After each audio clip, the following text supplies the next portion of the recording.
Time now for your morning rush. A judge has decided that a man accused of running over someone and killing him nearly 8 years ago will stay behind bars until his trial. Police say a man in this truck deliberately ran over and killed Luis Chavez back in March of 2016.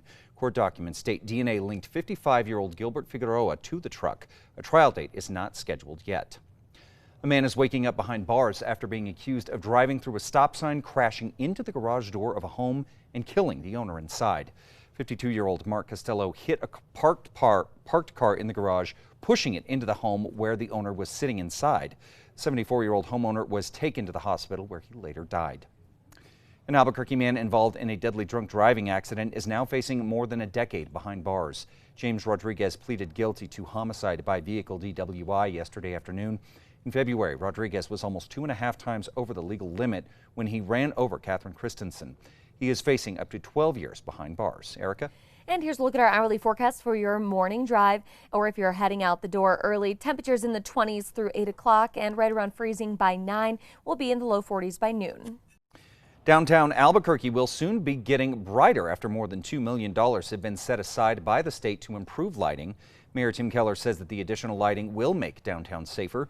The city also plans to add 8 new lights on Marquette and in the 3rd Street parking lot. Albuquerque Fire Rescue says that a man was leaning over an observation point railing on the bridge near Tinkley and Central when he fell 20 feet into the water. Now, he pulled himself onto a pillar but could not get to the shore. Firefighters used their airboat to reach him. The man was transported to UNMH for minor injuries and hypothermia. As the year comes to an end, transit officials in Albuquerque gave us a look back at 2023 and what their focus for ABQ Ride is for 2024. Now, in 23, ABQ Ride drove more than 23,000 people every day and 6.6 million all year. In the new year, they plan to add 20 electric buses to the fleet. Erica? And here's a look at our threat index. It is low. The only issue you'll find today is just those cold morning temperatures. The iconic Albuquerque building housing Lindy's Diner will soon be on the market. After recent hard times, the owners of the building decided to sell it once again after removing it from the market late October. The previous listing price for the building was $1.3 million. Officials in New Mexico say that they are seeing the return of the Mexican wolf to its native habitat. Federal agencies have been working to rejuvenate the wolf's habitat and create breeding areas. Wildlife officials say their next goal is to expand the genetic diversity of the wolf population. Maine's Democratic Secretary of State removed former President Donald Trump from the state's 2024 presidential primary ballot yesterday. She says that Trump's role in the January 6th riot on the Capitol violated Section 3 of the 14th Amendment, which prevents people from holding government positions if they engaged in insurrection. And here's a little check on traffic. The maps are clear. No accident or slowdowns this morning. Well, last night's Pop-Tart Bowl between Kansas State and North Carolina State's college football teams unveiled the sport's first ever edible mascot. After Kansas State won the game 29-19, the team was invited to dig into the oversized pastry that was toasted there on the field. The giant Pop-Tart was, of course, the classic frosted strawberry flavor. Time now for the 5 facts. And number 5, officials say the recent sighting of a female Mexican wolf in the Valles Cadera is a good sign for the animal's return to the area. Officials say they're seeing the return of the wolf to its native habitat after 50 years after the wildlife law was enacted.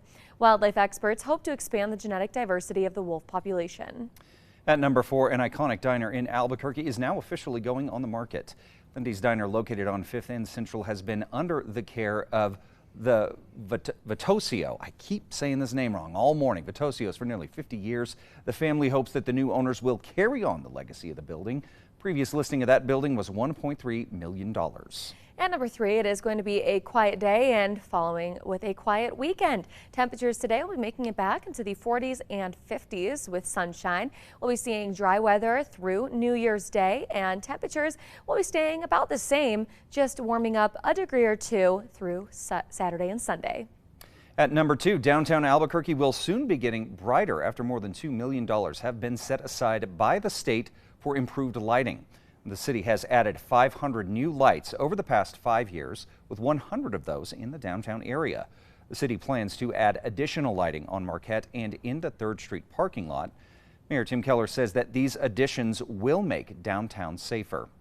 And coming in at number 1, a man is waking up behind bars this morning after being accused of driving through a stop sign, crashing into a northeast Albuquerque home, and killing the owner inside. 52-year-old Mark Costello is facing a charge of DWI resulting in death, among other charges. Now, that crash happened yesterday afternoon near Indian School in Eubank. Police say that Costello crashed into a parked car in the garage, pushing it into the home where the 74-year-old homeowner was sitting. That victim was pinned in his house between the vehicle and the wall for some time after the crash. He was later freed by first responders and taken to the hospital, where he was later pronounced dead from his injuries. Albuquerque police say that Costello admitted to smoking meth and marijuana before that accident.